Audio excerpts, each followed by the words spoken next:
Morning, everyone.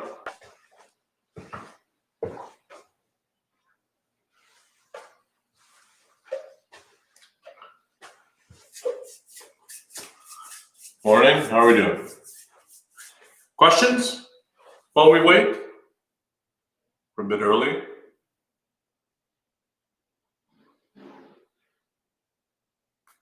Morning, everyone, come on in.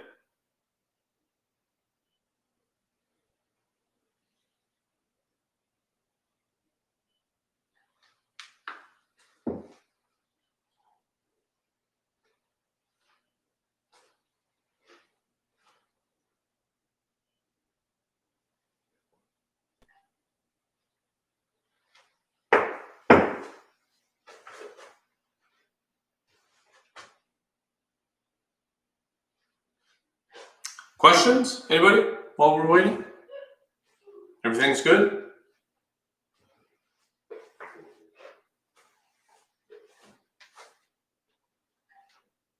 Morning, everyone. Morning.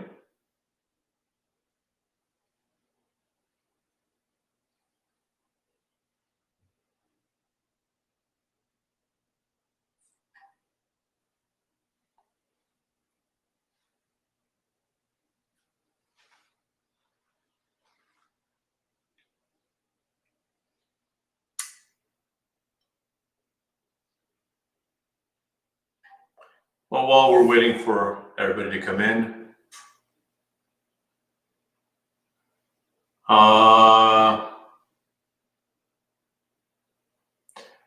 let's say this, the date on the exam schedule is the start date.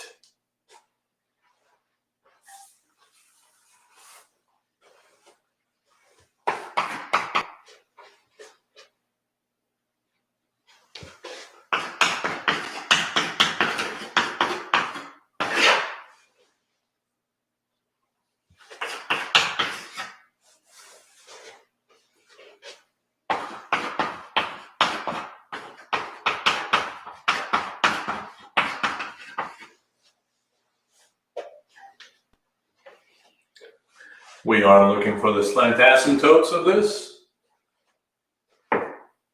And let's do some long division.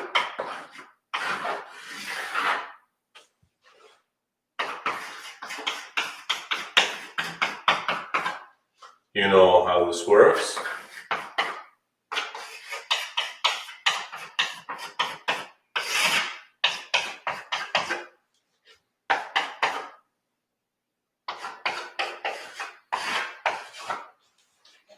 So this thing is actually equal to minus 2x plus 1 plus 3 over x minus 2.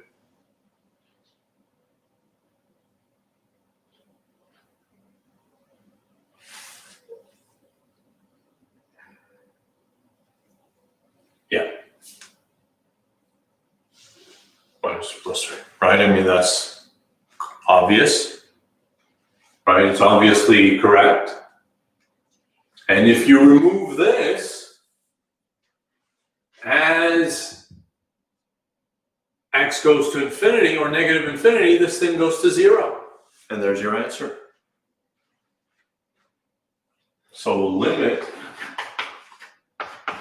as x goes to plus or minus infinity in this case, right? You could do both. Okay, let's all do both. Of this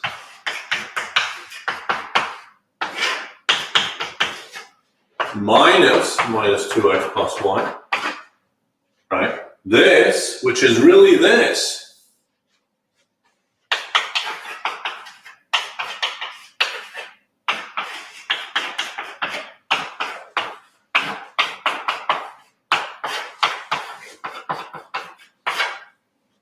right? These cancel out, and you're left with just this, which is 0. That's the definition of a slant asymptote. If your function minus the line is equal to 0,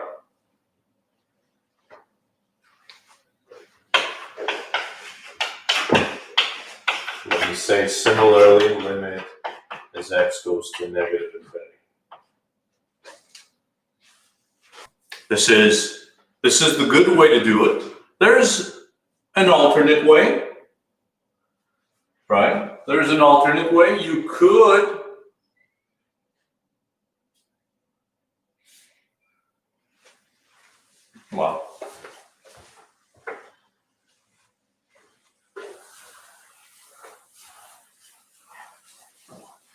you could evaluate this function minus mx plus b, put everything over a common denominator,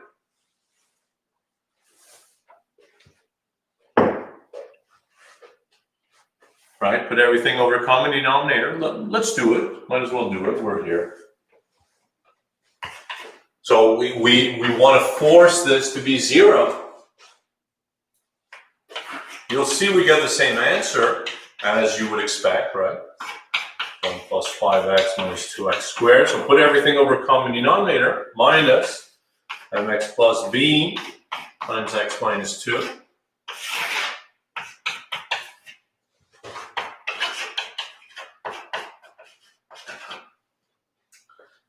And what do we get?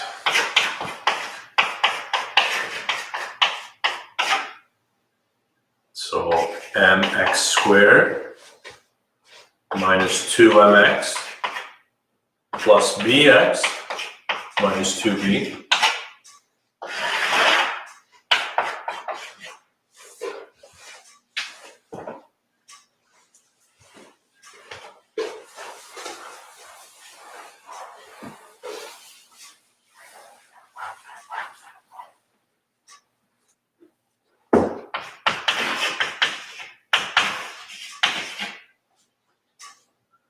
And we're going to group the stuff with the x squares.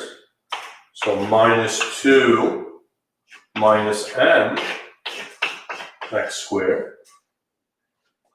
The stuff in x. Minus 2m plus b plus 5. And finally the constant. 2b plus 1.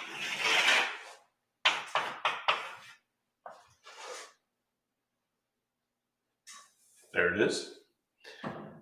And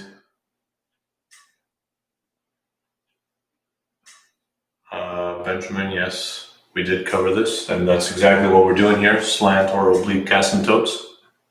This is the definition. And what do you understand here? If you have a polynomial of degree 2,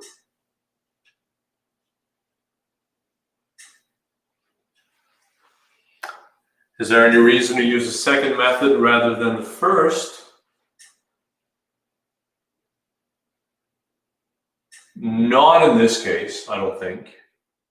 I think the first method is better in this case, but the second method always works. So, right here, you have a polynomial of degree 2 over a polynomial of degree 1. So you've got an infinity over infinity. If you do a L'Hopital's rule quickly, the denominator disappears, but your numerator will still have an x, which will make everything go to infinity. So we're in trouble. The only way, right, because I mean, we need this to be 0. So the only way this is going to be 0 is if you did not have an x squared.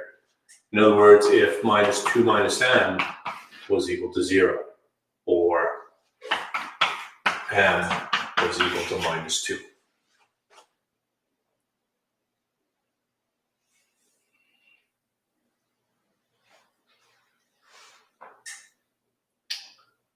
And so, in other words, you don't have a polynomial degree 2. That's completely gone, right? That coefficient is 0. But if you still have an x over x, a quick L'Hopital's rule shows you that this limit is just going to be the coefficient, right? So if you want it to be 0, either you don't have an x, or if you do, it turns out that the coefficient has to be 0 anyways. So we need minus 2m plus b plus 5 to be 0. But m was seen to be minus 2. So 4 plus b plus 5 is equal to 0. Is equal to 0. Something has gone horribly wrong. What has happened? I made a mistake. This should be a plus. Sorry about that. And this should be a minus. Jeez.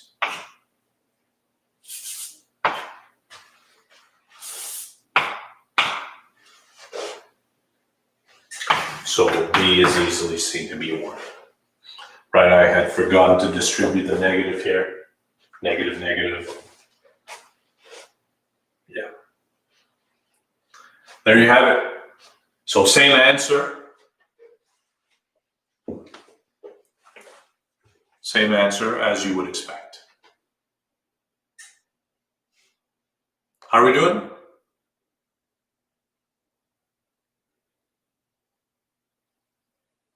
B is equal to 1.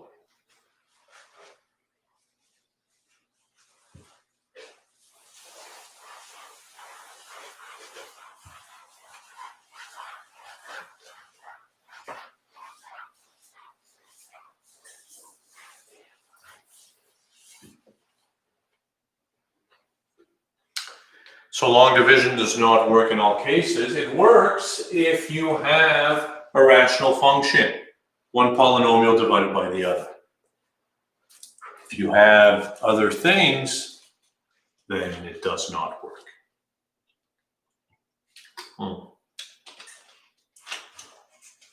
Well, I mean, maybe it does. I mean, you have to be able to adapt. That's all I'm saying. There may be more than one way to find these slant asymptotes.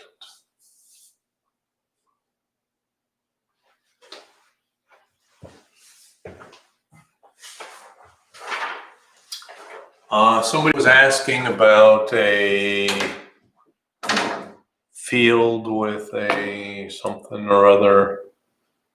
Farmer wants to fence 1.5 million square feet in a rectangle, then divide it in half with a fence parallel to one side of the rectangle. How can you do this to minimize the cost of the fence? Is the fence the same?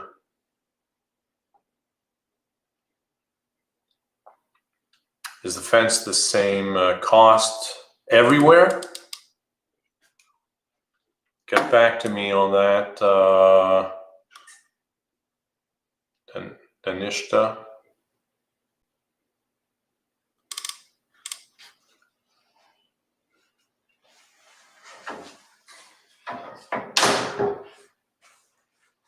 So the slant asymptote is minus 2x plus 1. Absolutely. Matthew. Which coincides with the answer we had in the original one.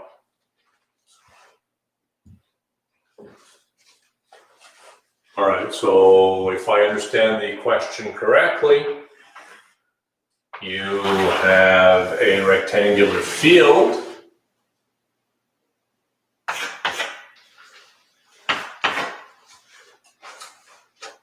and the area, which is x times y, is 1,500,000 square feet or something. And then you want to minimize, I mean, that you're going to split into 2 as well. And you want to minimize the cost of the fence, or let's say minimize the length of the fence.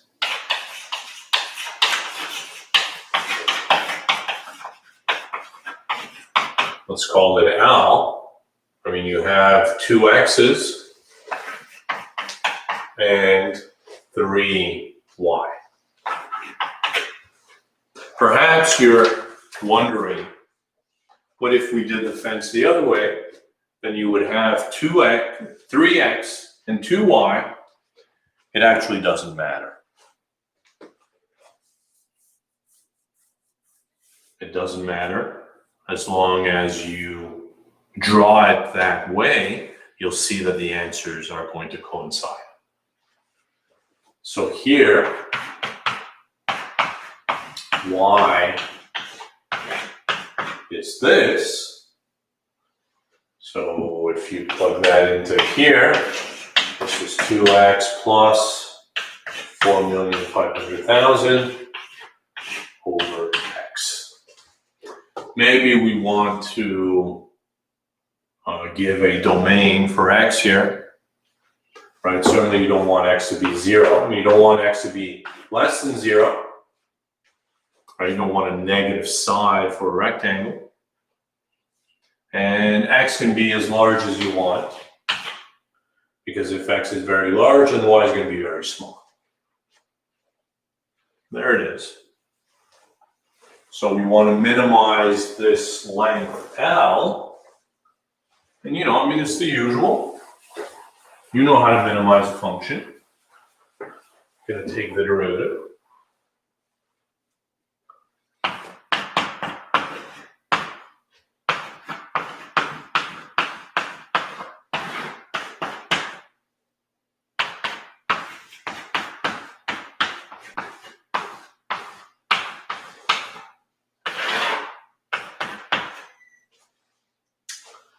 And so x, so critical points, x is 4.5 million divided by 2, which is 2.25 million, and it's the square root of that.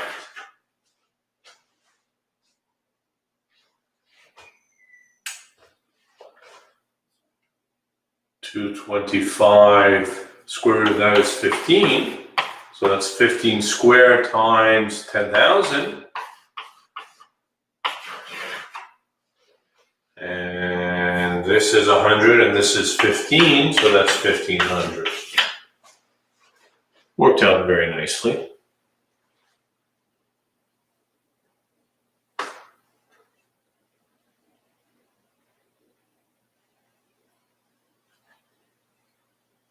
So let's do a first derivative chart.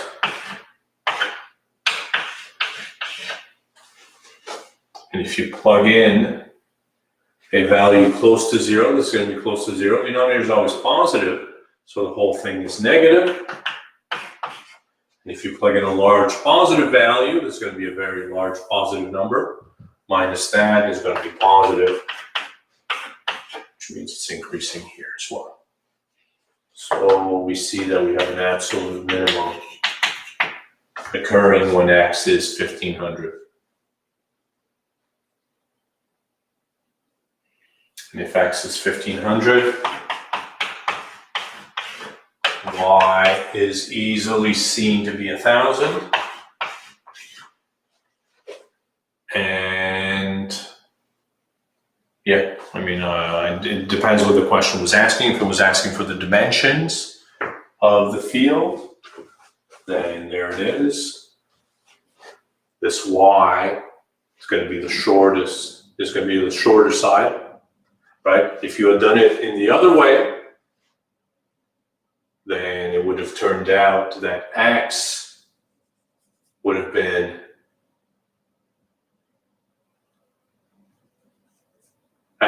the shorter side. X would have been 1,000, and your y would have been 1,500. But there it is. How are we doing? Questions?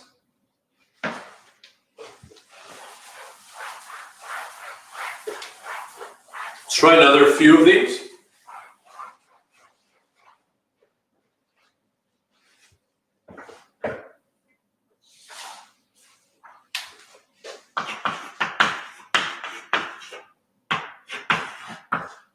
A box with a square base and open top.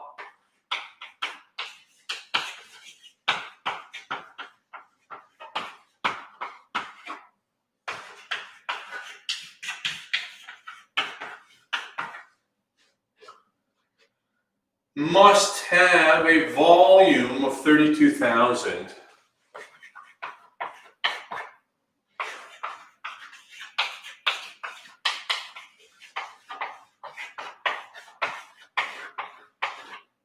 Cubic centimeters.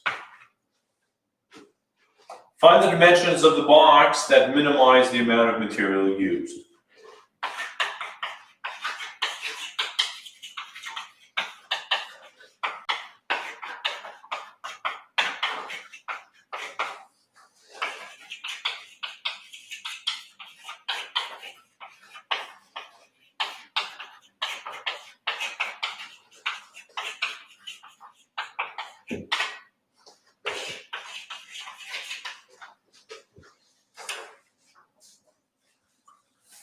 Right? I mean, obvious problem.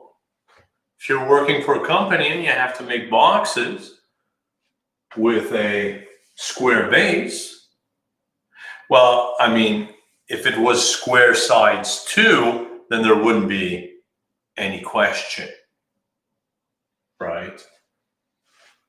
If everything has to be squares, then you have a cube and there's really no question. So no. The sides could be rectangles. Right, let's draw a picture of what's happening.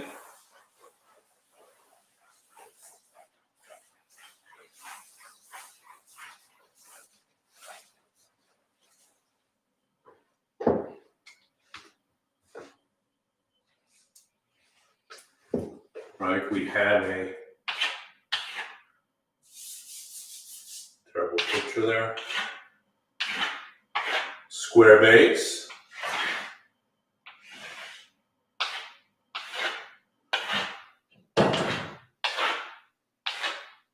So x, square base, and some height that can be different, maybe y.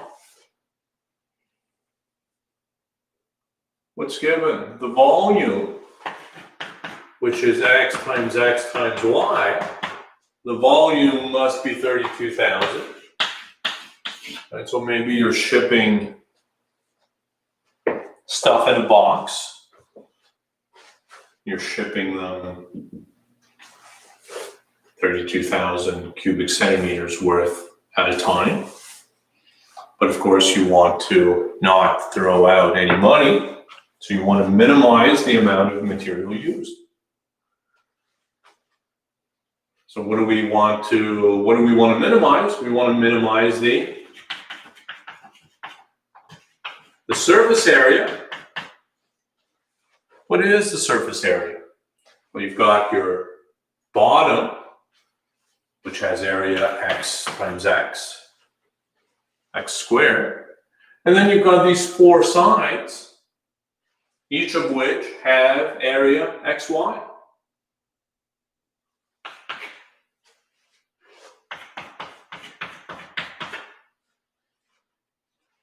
So that's what we want to minimize, subject to the fact that x squared y is this, or y is 32,000 over x squared. So plug that in. Well, first of all, we want to give a domain for x here.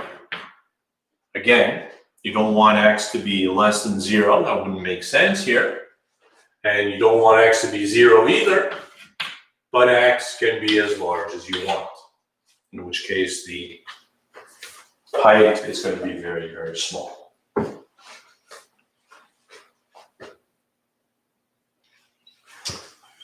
So here, your surface area, y is 32,000 over x squared, or this is x squared plus 128 over x. Differentiate. Derivative of x squared is 2x. Derivative of this.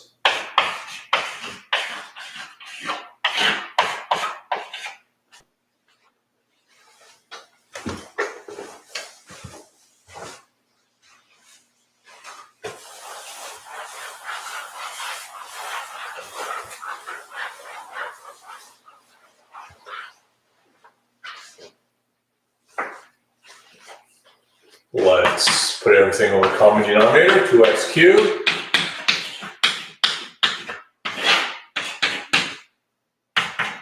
Factor out of 2.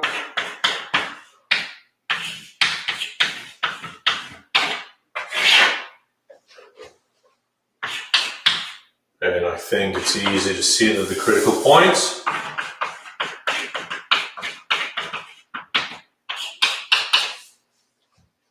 cube root of 64, that's 4. 4 times 4 times 4 is 64. And 10 times 10 times 10 is 1,000. X is 40, is that correct? Everybody with us? Just the one critical point of 40. Let's draw a first derivative chart. Thank you.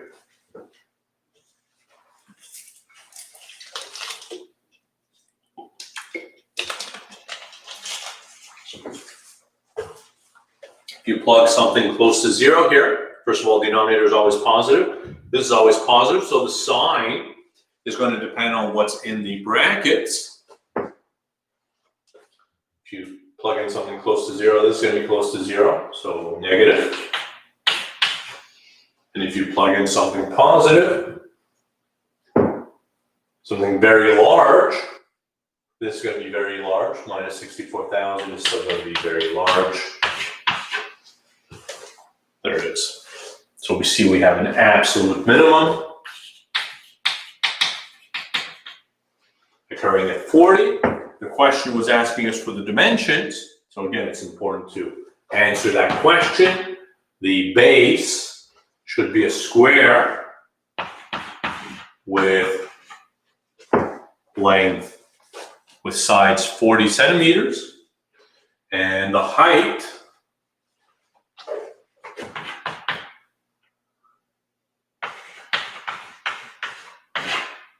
over 1600, right? X squared, this cancels, this and that cancels, leaving you with 20.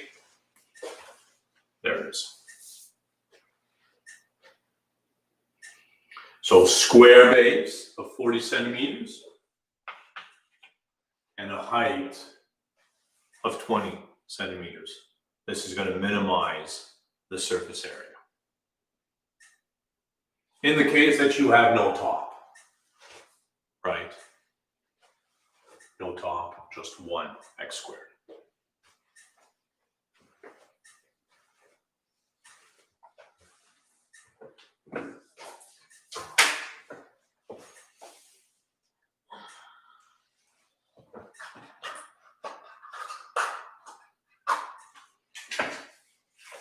How are we doing here? Too easy?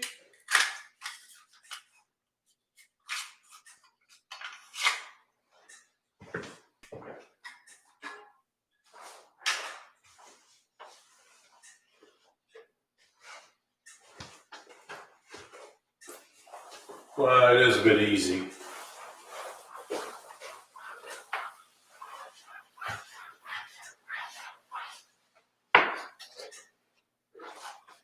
Consider this. Find the point on the curve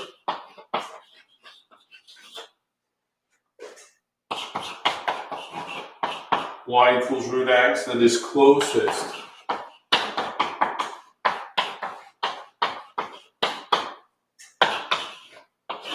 to 3, 0. Indeed, Sean, I am doing it from home.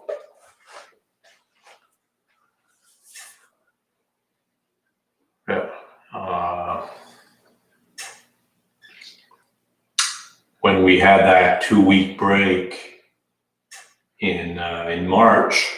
Well, I mean, if you're a new student here, you might not be aware, but when COVID hit in March, university shut down for 2 weeks, and I suspected that it was going to last longer than that. So I painted a chalkboard in the basement.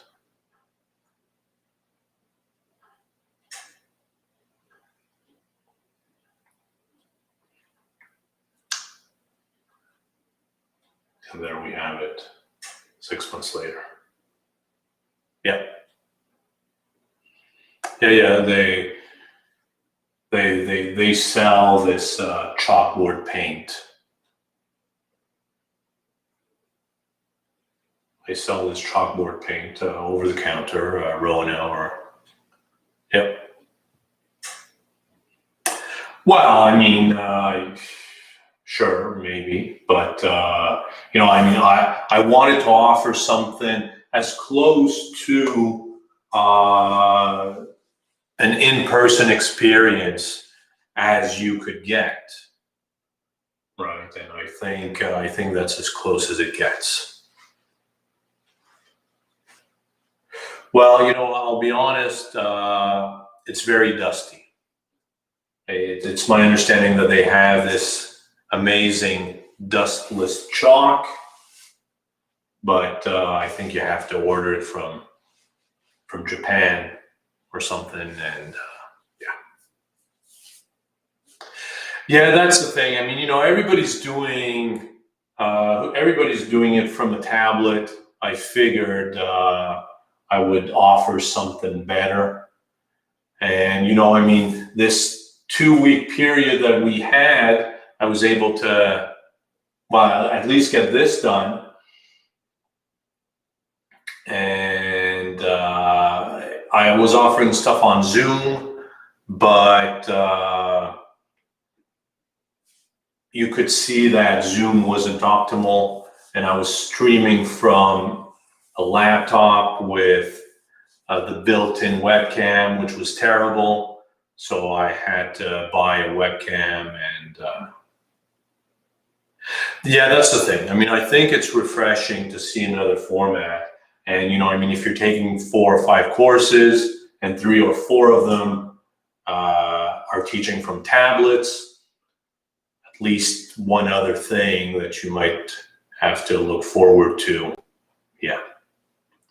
Yeah, that's the thing. Zoom has a bad frame rate, and they tell you that the number of people in attendance doesn't affect, but that's a lie. The more people, the worse the quality is. Because I was originally streaming to one person when I was testing, and it was working very well. And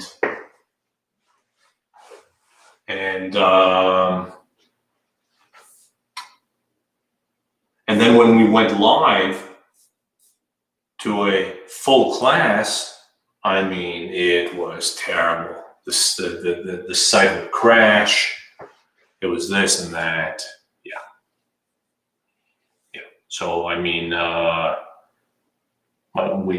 did different tests: Twitch, Facebook Live, this and that. YouTube was the best. All right. Let's get back to this. You know the idea, right? You have this curve, y equals root x. So I mean, all that to say, if we ever go back to campus, this is essentially the lectures you'll be getting.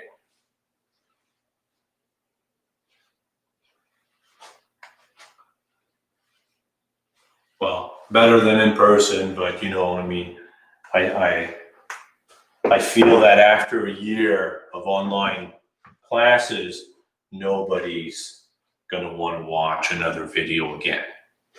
Am I right? So we have this function, y equals root x, and we have this point, 0.30, which is not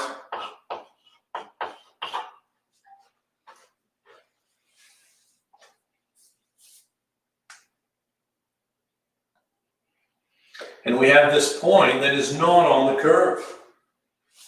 So you see what's happening, right? I mean, if you fix a point on your curve, you have different lengths. We want to figure out the shortest length.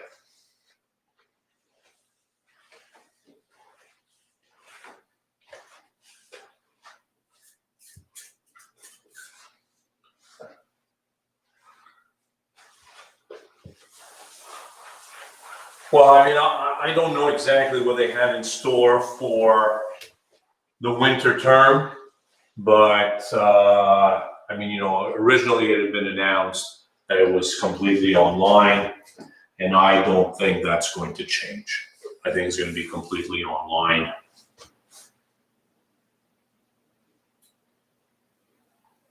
So, yeah. Right, so you see what's happening? There it is. Observe that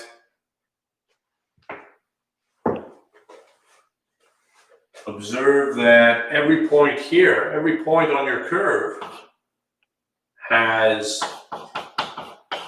the form x root x, right? Because y is root x. So every point on the curve has the form x root x.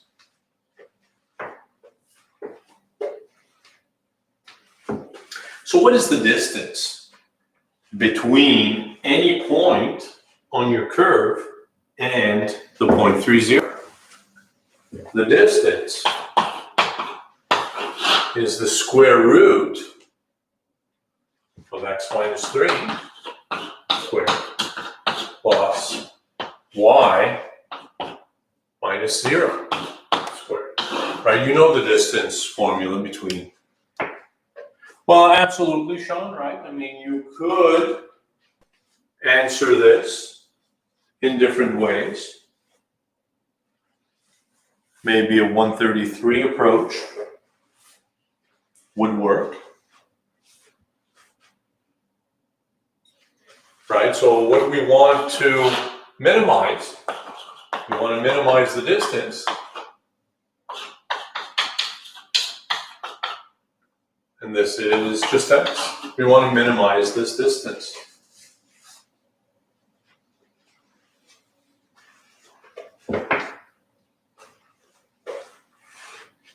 Could we explain the formula? So if you have 2 points, AB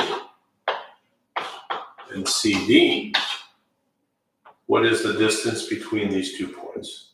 Well, this distance is really the hypotenuse of a right angled triangle, right? Where this is A, this is B, this is C, and that is D, right? So this is the distance.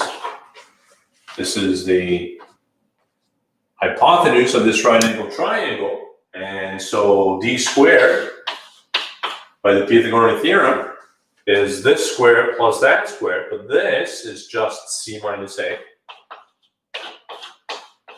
And this is just D minus B. And so that's your distance formula. C minus A squared, D minus B squared. Or if you prefer, x2 minus x1 plus y2 minus y1 all squared. So that's what we have here. The x minus x2 minus x1 squared plus y2 minus y1 squared. You are supposed to know that formula, yes. I'm sure everybody knows it. The distance between 2 points. Even if you have not done 133, I'm quite certain you saw it in high school. But there it is. Everybody with us? How are we doing here? Questions?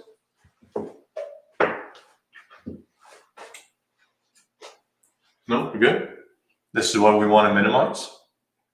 So let's minimize. First of all, do we have a domain for x? Right? Domain of this function, positive numbers. Let's differentiate.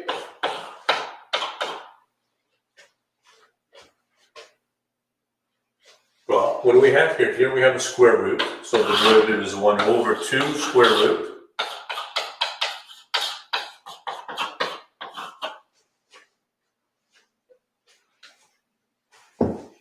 Absolutely, thank you, Benjamin. 1 over 2 square root, and then we differentiate the inside. Chain rule, right? Derivative of the inside. 2 times x minus 3 times the derivative of the inside, which is just 1, plus 1.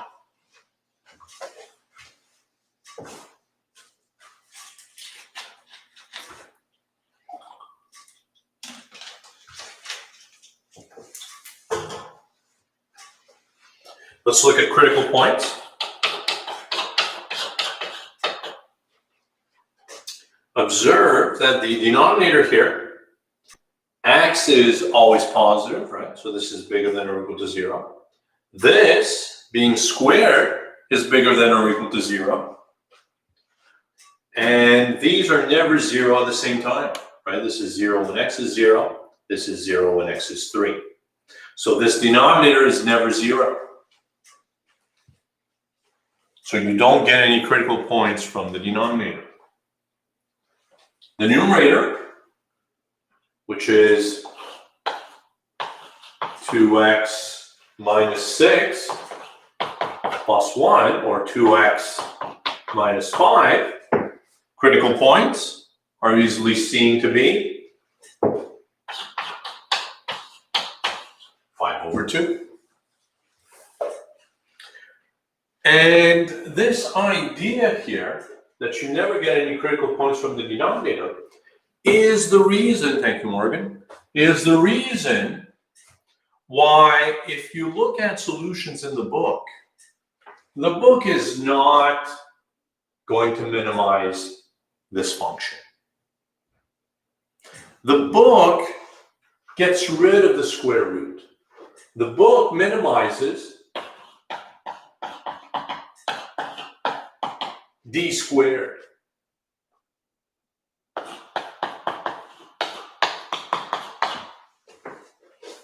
And here's the following argument. Suppose your distance is minimized. Then the square will also be minimized. And vice versa. If the square is minimized, then the distance is minimized, right? Because if you have minimized the distance, but there's a point where d squared is even smaller, then just take the square root of that. And that would have given you a distance which is smaller than what you claimed, and vice versa. If this is minimized somewhere else, or if this is minimized somewhere else, then d squared has to be the minimum as well. So what am I saying? The book will minimize this instead of minimizing that. So if you look at solutions and you're confused as to what's happening, that's what's happening. You can forget the square root, making everything a lot simpler. But it doesn't matter. The critical points will always be the same. Everything is going to be the same. Let's draw a first derivative chart.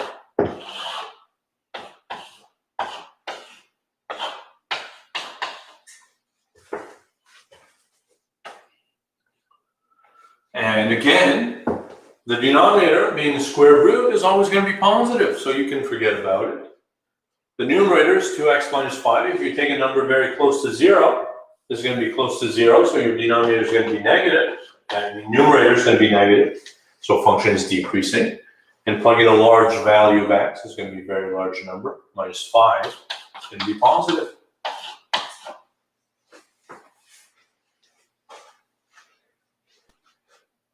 So you see that you have an absolute minimum occurring at 5/2. What was the question asking? Find the point. So the minimum occurs when x is 5/2. So the point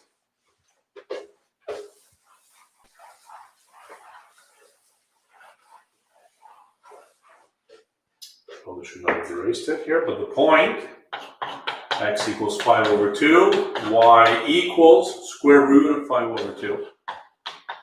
This is the point.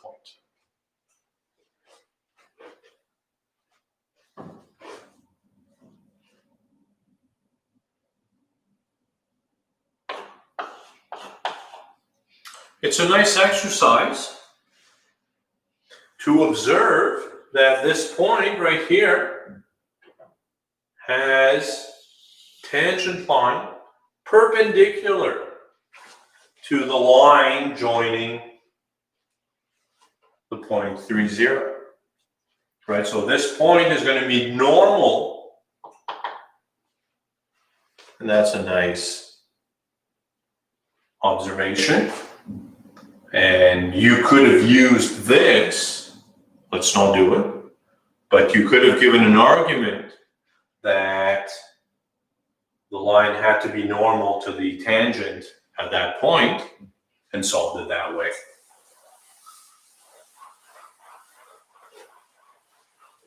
So this would have been a 133 approach. You could have used the normal equation, but let's not use it because an argument would have to be made here that this gives you the minimum. Right here we know for a fact that it's the absolute minimum because the first derivative chart proves it to us. Over here, you'd have to make another argument. It's doable, it's a Pythagorean theorem argument will work here, but there would be some work to do here. I think this is much easier. Find the area of find the rectangle of largest area.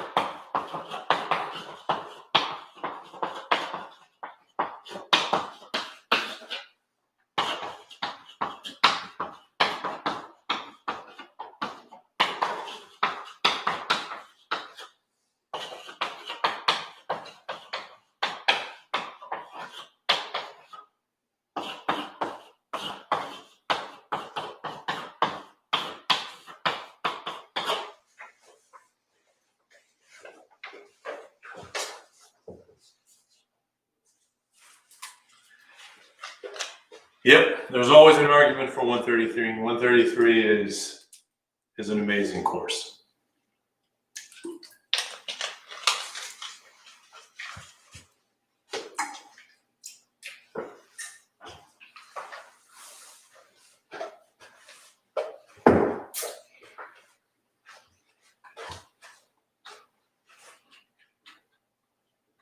Yeah, because there's.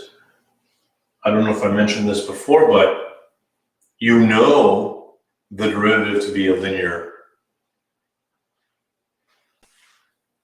Would I recommend 133 or Cal 2 next semester, you mean? Well, you've already done Cal 1 now, so you probably want to do Cal 2 as soon as possible. And I'm going to assume that you have to do both Cal 2 and 133. A lot of people are going to do them both at the same time. Understand that they are two demanding courses, but a lot of people do them at the same time, so it's just be aware. But if you absolutely just want to do one, I would suggest Cal 2. No. Well, if you only need one of them, then I'm going to let you decide what you want to do. 133 is a beautiful course. Cal 2 is a great course as well. Yeah, what is this question asking? What is this? If you did not have the A or the B, right? If A and B were both 1, then you recognize this as a circle. But because of the A and B, exactly as Maddie suggests, it's actually going to be an ellipse, right? When y is 0, x is plus or minus a. And when x is 0, y is plus or minus b.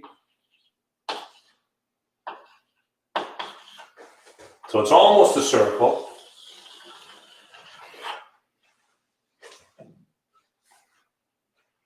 If A and B are the same, it actually is a circle.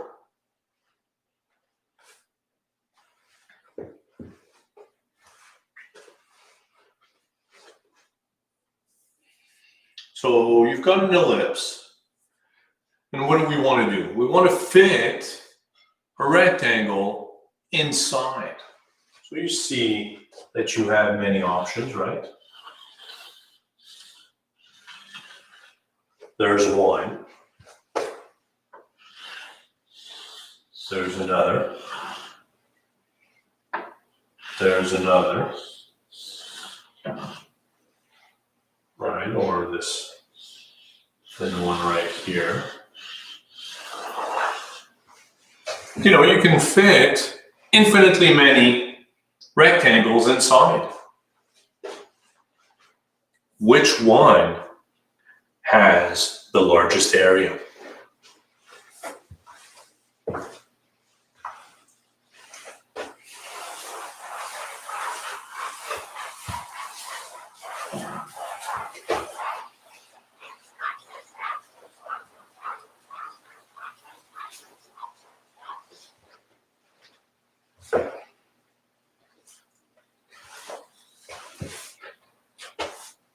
All right. So let's set some things up. What do we want to do? We want to maximize the area.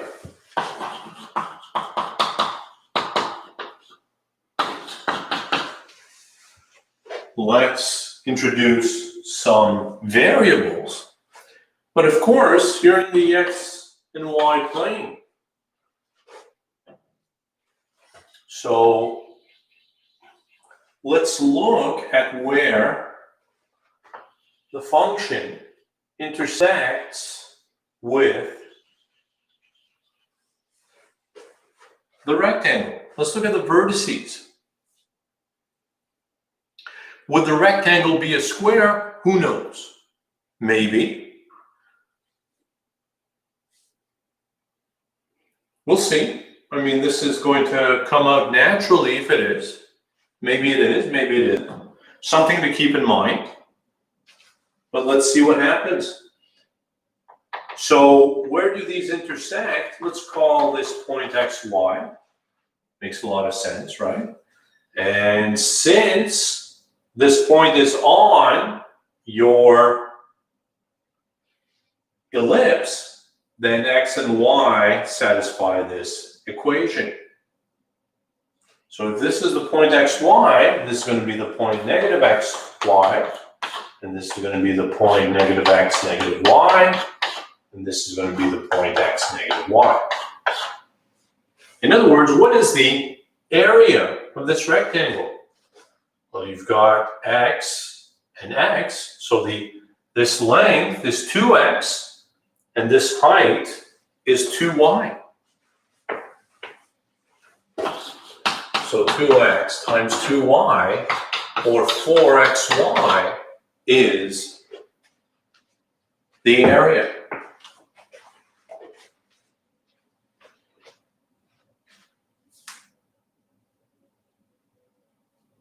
where y satisfies this. So let's solve for y here. Y squared over b squared is 1 minus x squared over a squared. Multiply the whole thing by, well, or take the square root.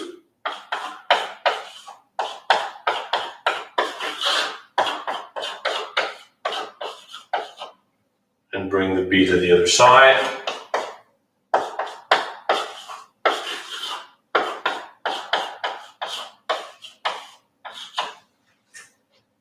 And let me bring your attention to the fact that you have these two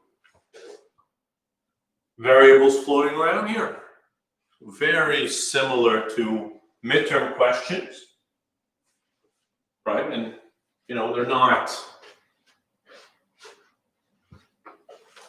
they're not doing anything. They're not an issue. So your area, which is 4xy, y is plus or minus this. Let's take it positive, right, for obvious reasons. Here we'll assume b to be positive as well. So b square root of 1 minus x squared over a squared. So 4bx square root. This is your area. This is the final is open for the full 72 hours. Exactly like the midterm.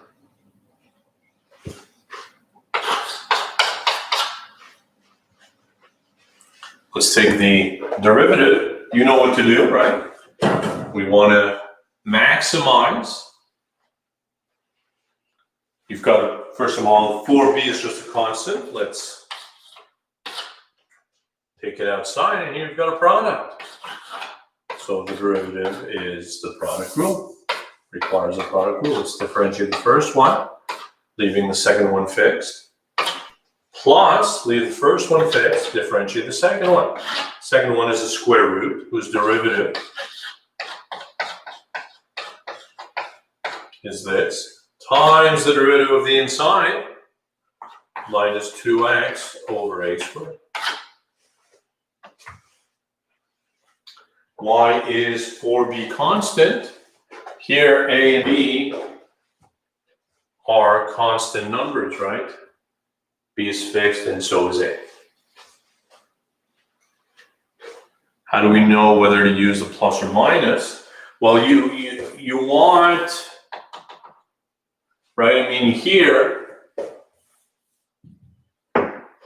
when we gave our area is 4xy, you don't want a negative area, right? The area is always positive, so both x and y should be positive. So you want the positive square root. You understand, of course, that you have these 2 points, so that's why you have 2 possibilities.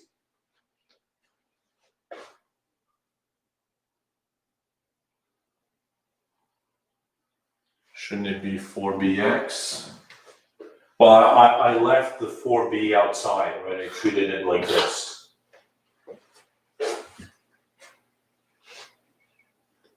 You'd get the same answer in magnitude if you took the negative. Yes, absolutely, right? Because you could just factor out the negative, but then your area would be negative, which is questionable.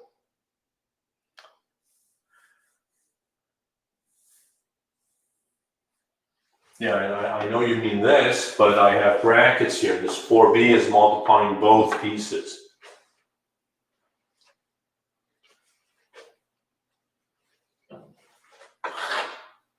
Let me put a bracket at the end. Maybe that will clear things up. Right, I mean, I have this bracket here. The 4b is multiplying the 2 pieces.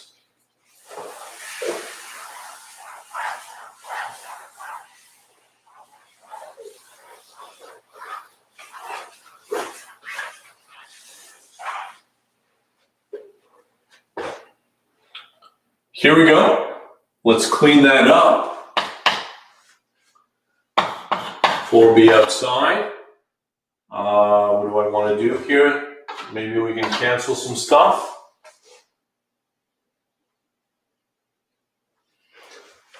Let's take an extra step.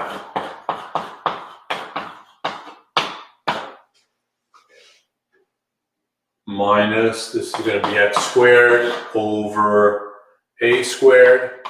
Square root of 1 minus x squared over a squared. Is that correct?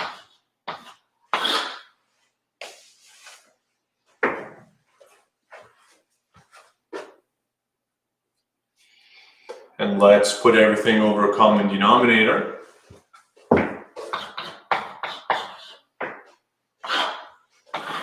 Common denominator is going to be this. There's only one. So I'm going to multiply this by that. And I get an a squared, 1 minus x squared over a squared.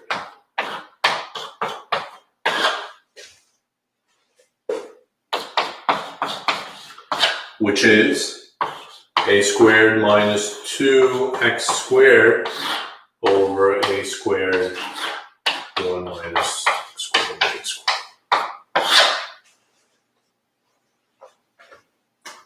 I have unfortunately erased the original thing here, but I claimed that we had a domain for x. First of all, from here, x has to be bigger than or equal to 0. And at most, because of this, x cannot be bigger than a. Let's look at critical points here.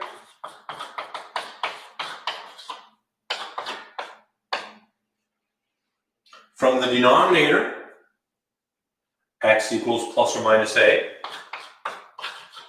But of course, you can remove the negative because of the domain. And from the numerator, x is plus or minus a over root 2. And again, you can remove the negative.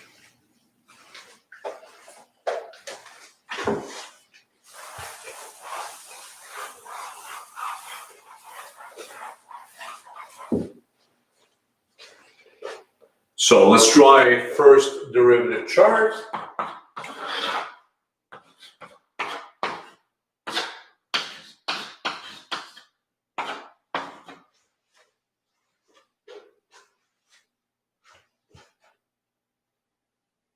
There it is. Notice, right, I mean, we have assumed a and b to be positive, so this is positive. The denominator, this is positive, this is positive. So the sign will only depend on the numerator. If you take something close to 0, this is going to be close to 0. So numerator is going to be close to a squared, namely positive. And if you take something close to a, this is going to be close to 2a squared. And a squared minus 2a squared is going to be negative.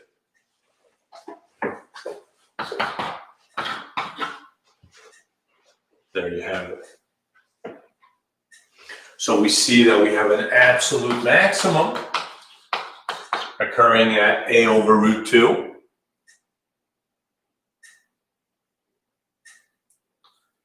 And why don't we take a moment to calculate what y was, as somebody suggested that we might actually have a square. Perhaps we do. Y was the square root of 1 minus x squared over a squared. And if x is a over root 2, this becomes 1 minus a squared over 2 over a squared. Y was actually b times that, was it not?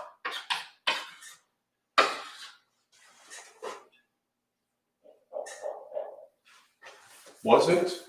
I I've lost it now. I think it was. Thank you. Where did we get A as a critical point? From the denominator. From the denominator.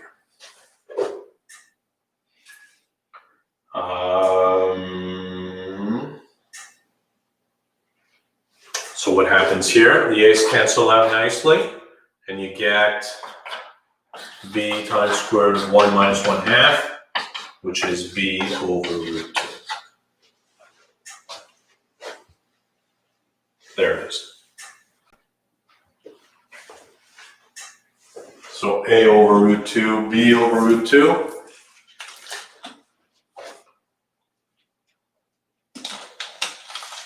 Depending on what A and B actually are,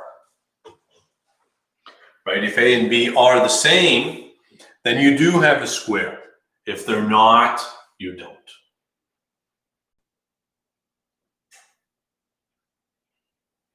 There it is.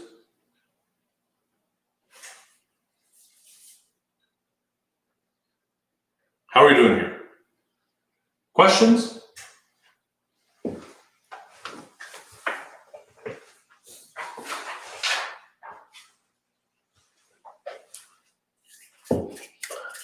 Is Math 141 similar in difficulty to this class? Let's ask me that again on Friday. I'll show you the difference. Are we buffering? What would be a good question for the final exam? What? I mean, these kinds of things are good questions. Let's wait a minute. But we are essentially done with class anyways.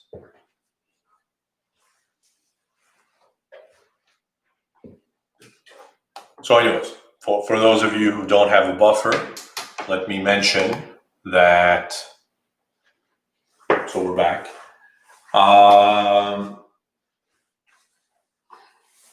Will Sean be having a review session for the final? I think so.